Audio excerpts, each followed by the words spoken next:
Hi, welcome to my YouTube channel. අද මම ඔයාලට අරගෙන ආවේ ෂෙනායාගේ සැබෑ වූ සිහිනේ කියන අලුත්ම නවකතාවේ පළමු පරිච්ඡේදයේ දෙවන කොටසයි. වීඩියෝ එකට යන්න කලින් මාව subscribe කරලා යන්න කියලා මතක් කිරීමක් කරනවා. අපි එහෙනම් යමු වීඩියෝ එකට. මෙන්න අංකල්, මම ගිහින් එන්නම්. ෂෙනායා පත්තරේද රැගෙන නිවස දෙසට ඇවිද ගියාය. ඇය ගෙටගඩ වූ වහාම ෂෙනායා ඇයගේ කාමරයට ගොස් පත්තරේ දිගහැර එහි රැකියා අවස්ථා ඇති පිටුව පෙරළමින් බලන්නට විය. එහි ඇති රැකියා කිහිපයක්ම බලා ඒවා ලකුණු කරමින් සිටියේදී අක්කා කියා කෑ ගසාගෙන කාමරයට පැමිණි අමේලියා ඇයගේ උකුලට පැන ඇයව සිපගත්තේය. අමේලියා යනු ෂෙනායාගේ එකම නැගණියයි. එය පාසල් ගොස් නිවසට පැමිණි වහාම සොයා යන්නේ ෂෙනාවන තමාගේ අක්කා වෙතටයි. ඇති උරතල් වුණා. යන්න ගිහින් ඇඟ සෝද ගන්න. අනේ අක්කා, මට බනින්න එපා. හරි, මම යන්නම්කෝ එහෙනම්. අමේලියා පිටව ගිය පසු ෂෙනායා නැවතත් පත්තරේ බලන්නට විය. ඇය එහි ඇති නම්බර කීපයකටම කතා කර බැලුවත් කිසිදු ප්‍රතිඵලයක් නොවිය. නැවතත් ඇය පුවත්පත බලන විට ඇයට යමක් දැක ගන්නට ලැබුණි. මේකටවත් කතා කරලා බලනවා. හරියයිද කවුද දන්නේ? එහෙම සිතා ඇය එම කොටස නැවත බලන්නට විය. ඇය ඇඳුම් ෂොප් එකක ඔෆිස් එක සඳහා වේකන්සි ඇත යනුවෙන් එහි සඳහන් විය. ඇය උසස් පෙළ සමත් නිසා ෂෙනායාට ලෙහෙසියෙන්ම එම රැකියාව ලබා ගැනීමට හැකියාව ඇත. ෂෙනායා ඒ දුටු විට ඉතාමත් සතුටටපත් විය. අම්මා, මේ බලන්නකෝ, මට රස්සාවකට වේකන්සියක් ලැබුණනේ.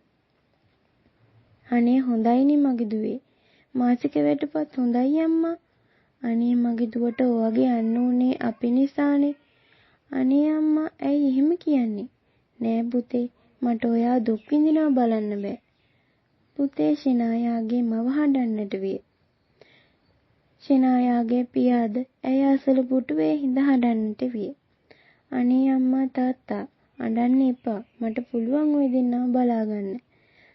හරි අම්මා, දැන් නාඩ ඉන්නකෝ. ෂෙනායා මව ඇය තුරුළු කරගත්තාය. ඇය එසේ ටික වේලාවක් මව සමග සිට ෂෙනායා තම කාමරයට ගියාය. සම්මුඛ පරීක්ෂණය හෙට දින පැවැත්වෙන බැවින් ඇය උදෑසන 5ට එලාම් එක තියා ඇඳට ගොස් නිදා ගන්නට විය. පාන්දර 5ට එලාම් එක වදිද්දී ඇය නැගිට ගොස් මුහුණ සෝදා පවුලේ සෑම දෙනාටම කෑම සාදා තම නැගණිය වූ අමේලියාව දැහැරවා ඇයවද පාසල් යැවීමට සූදානම් කර ෂෙනායාද ආහාරගෙන තම මවටද ආහාර කවා නංගීද රැගෙන පාසලට දමා ඇය ඇඳුම් ෂොප් එක දෙසට ඇවිද ගියාය. ෂෙනායාට පෙනුණු මානයේ උසමුස ගොඩනැගිල්ලක ඇති තරංජ ෂොපින් මෝල් යන නාමය ඇය දුටුවේය. ඇයට බියක් දැනුණත් දිග සුසුමක් ඉහළට ගත් ඇය වීදුරු දොර ඇරගෙන ඇතුළට ගියාය.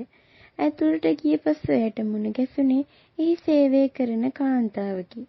ඇය හැඳ සිටියේ කළු ඩෙනිම් කලිසමක් සහ රතු පැහැති තරිඳු ෂොපින් මෝල් යනුවෙන් ප්‍රින්ට් කර ඇති ටී-ෂර්ට් එකකි.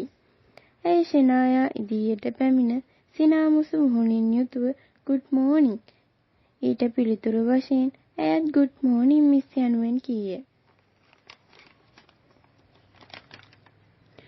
"මිස්, සම්මුඛ පරීක්ෂණය කොහෙද තියෙන්නේ?" ඔහොම ගිහිල්ලා දකුණට හැරෙන්න." "හරි මිස්, බොහොම ස්තුතියි." ෂෙනායා ඇයට ස්තුති කර ඉදිරියට ඇවිද ගියාය. AC කළ ඇති කාමරයක වීදුරු දොර විවර කරගෙන ඇතුළට ගිය ඇයට දැනුනේ ඉතාමත් දැඩි සීතලකි.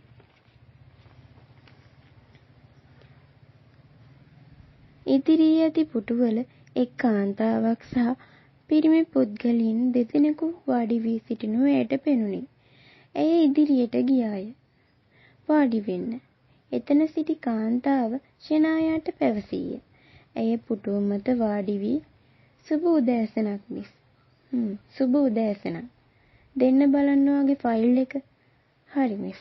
ෂෙනායා තමා ඇති ෆයිල් කවරය ඒ සිටි කාන්තාවට ලබා දුන්නේය. එම කාන්තාව එය බලා අනිත් පිරිමි පුද්ගලයන් දෙදෙනාට ලබා දුන්නේය.